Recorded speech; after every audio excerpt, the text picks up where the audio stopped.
Hello guys, welcome to my blog. आजको day 25 मा तपाईहरु सबैजनालाई वेलकम छ। के छ साथीहरु, सन्चै हुनुहुन्छ?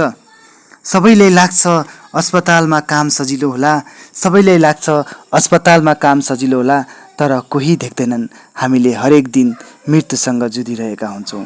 तर कसैले देख्दैनन् हामीले हरेक दिन मृत्युसँग जुधिरहेका हुन्छौँ। कसैले बुझ्दैनन् बिरामीको आँसु रोक्न हामी आफै रोएका छौँ। कसैले बुझ्दैनन् बिरामीको आँसु रोक्न हामी आफै रोएका छौँ। हामीलाई पैसा हैन धड्कन जोगाउन सक्यो भने त्यही ठुलो कुरा हो। हामीलाई पैसा हैन धड्कन जोगाउन सक्यो भने त्यही ठुलो कुरा हो। थकाइ लाग्छ, बोर लाग्छ, कहिलेकाहीँ त रिस पनि उठ्छ। तर जब कसैले भन्छ दाइ तपाईँ नहुनुहुँदो त म बाँच्दैन थिएँ, तर कसैले भन्छ दाइ तपाईँ नहुनुहुँदो त म बाँच्दैन थिएँ, त्यसै दिन म बुझ्छु यो काम होइन, यो त सेवा हो, धर्म हो, जीवन हो। र म गर्व गर्छु कि म स्वास्थ्यकर्मी हुँ, र म गर्व गर्छु कि म स्वास्थ्यकर्मी हुँ। साथीहरू, आजको मेरो यस ब्लगमा हजुरहरूले हेरिसक्नुभयो के गर्दैछु।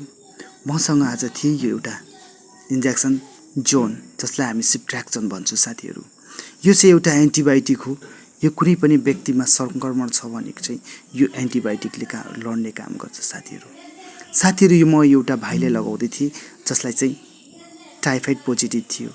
इङ्ग्लिसमा भन्नुपर्दा इन्टेरिक फिभर टाइफाइड भनिन्छ।